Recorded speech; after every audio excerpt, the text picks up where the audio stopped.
This next video will be going over how to do a special order payment. From the ticket header screen, you'll select your cashier ID. So click on the drop down to the right of cashier and select your cashier ID. You'll go to the customer field and either click on the magnifying glass or use Control P on your keyboard. Your lookup will come up. You'll look your customer up by last name, first name, or account number. I'm going to look this one up by last name. Once I find that appropriate customer, I'm going to double click on it and they come up on the screen.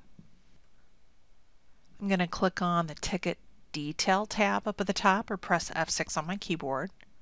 That brings me into the Ticket Detail screen. The default for the transaction type is regular sale, so we're going to click on the drop down arrow and we're going to choose Special Order Payment. And the first thing that we're going to do is we're going to click on the Pick button.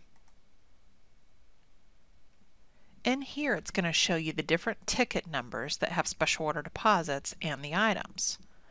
This particular ticket that I'm going to choose is ticket number 11, and it has one item on it, so I'm going to click that one item and click OK down at the bottom. If I wanted to put a SKU comment on this payment, I could do so in the SKU comment text box. And here at the top it lists the price, the retail price, the original amount, which was the retail price plus tax, what they've paid to date, which was $22.68 for the deposit, or deposit plus payments, and now we're to the payment amount. So now I'm going to make a payment. I'm going to make a $10 payment. So I type in 10 and enter. The salesperson is going to be the same salesperson that sold them the item in the first place. Select that person. And now we're ready to add the item. So you can click on Add Item or press F10 on your keyboard. And that'll add that special order payment to the bottom list. If you needed to do any other types of transactions, you could do so at this time. If you needed to do any regular sales, any returns, any other special order deposits, you could do any of these transactions that you need to on this one ticket. In this example, we're just going to do the special order payment. So now we're ready to click on Ticket Payment up at the top or press F7 on your keyboard, and that brings us to the ticket payment screen. We can also put a ticket comment on this special order payment ticket if you want to. If not, just leave it blank. The tenders are listed in the middle of the screen. We have cash, MasterCard Visa, debit card, gift card, Discover, check, and American Express. These are just the sample tenders that we have. If you have other tenders, we can add those to your configuration.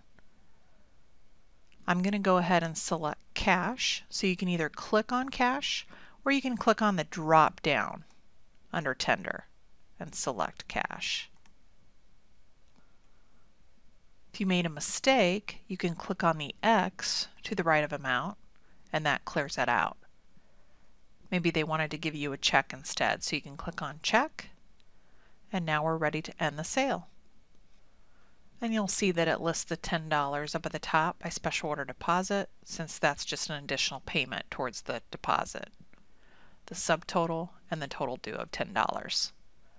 When you're done, we can click on End Sale or press F9 on your keyboard.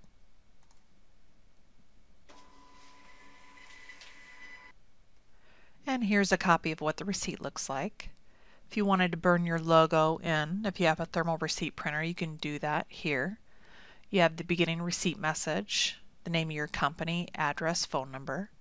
You have the date of the transaction, the time, your store number, your cashier ID, and your ticket number. You have your customer account number, name, and address. You have the special order payment, who it was by, what salesperson, and you have the item, size, amount, what's been paid to date, your payment today, and what the new balance due is. It also shows you subtotal if there was any shipping charges, and then your tender amount. And items sold, which is 0 since it was just a payment. Still gives you your totals for your special orders, and what the balance due if you have more than one special order. And that completes how to enter a special order payment.